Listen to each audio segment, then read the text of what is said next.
On an afternoon where the Saints got 333 yards from Drew Brees and 139 yards rushing as a team, how do you find a way to lose? Well, the answer was defense. The Saints' defense was disappointing, very disappointing. But since we don't do defense here, let's talk offense and get to our offensive breakdown.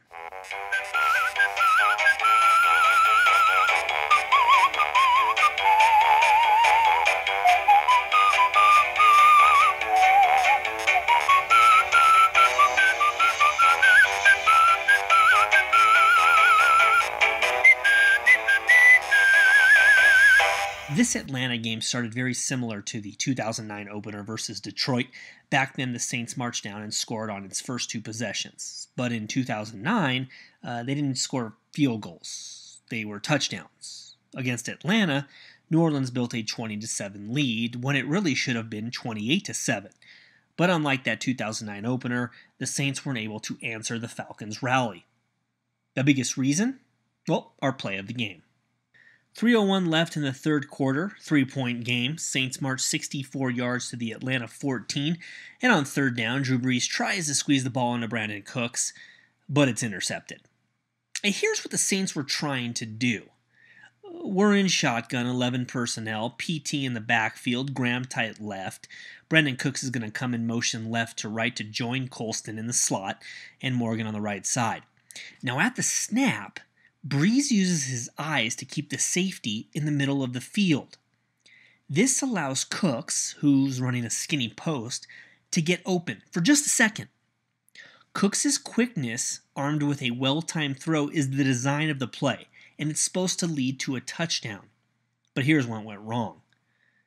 Well, really, it's what went right from the Atlanta defense. It's a great play by the cornerback. Drew Brees doesn't get enough on the ball. There's time for Atlanta's defense to recover, and they do. The DB steps in front of the pass and intercepts the ball, takes it away from Cooks. Now that was unfortunate. In my opinion, it would have been a death blow to Atlanta if the Saints could have gotten the end zone or at least kicked a field goal right there. The Saints couldn't put the Falcons away. Atlanta comes back, kicks a field goal in overtime, and they start the season 1-0. Our Saints drop to 0-1.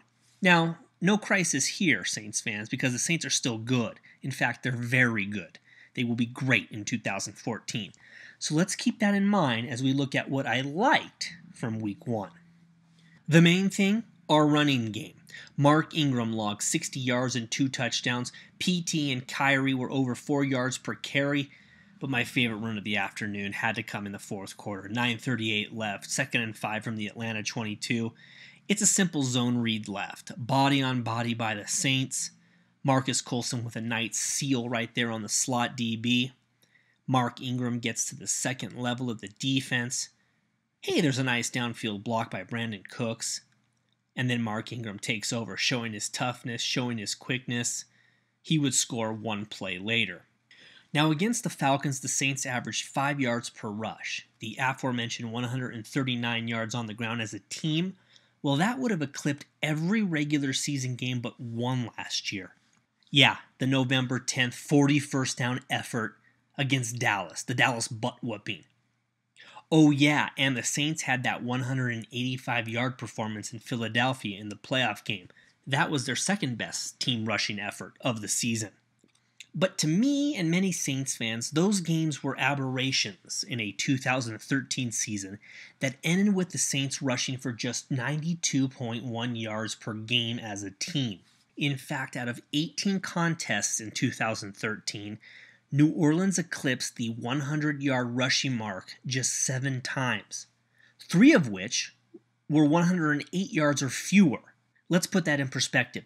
In 2011, the Saints, who went 13-3 that year, went over the 100-yard rushing mark as a team 13 times in 18 games.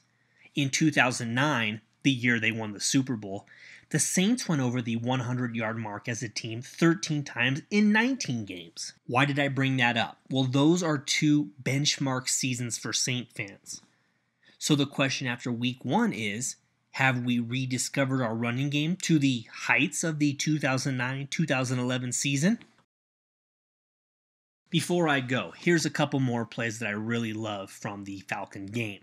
It's Brandon Cooks' 18-yard gain. Not just the running backs, folks. That's not all we feature here in the run game. First play of the second quarter, it's an end around to Brandon Cooks. He's quick, he's deadly, he's smart. And no, I'm not just talking about Brandon Cooks. Look at Teron Armstead on the play. Nice lead block right there. Saints get a big chunk. Now, I don't know if it was related to the fact that the Saints crossed up Atlanta, or maybe Atlanta was just questioning themselves, but on the next play, here's what the Saints did. They ran the ball to Kyrie Robinson. He goes for 21 yards. If Marcus Colston holds his block, maybe the play goes for a lot more. Doesn't matter. A great play in the run game. The Saints, deadly. Many weapons this season, and that's why I'm so optimistic. Now, no matter how much I want it to be so, this team isn't the 2009 team. And maybe that's a good thing. Maybe this team needs adversity. That way, when they have to face the likes of Green Bay, San Francisco, Seattle, or whoever else pops up from the NFC or the AFC in the Super Bowl, they'll be tested. Going forward, the only question is how much improvement can the defense give us? If the answer is not much, then our team's only hope is to have the defense force a lot of turnovers. I mean, a lot of turnovers. I promise you, folks, the offense will be 2009-2011 productive this season. Guarantee it. The only question is, how productive will the defense be? Once again, if the answer is not much, then the Saints might not get the chance to prove how special they are.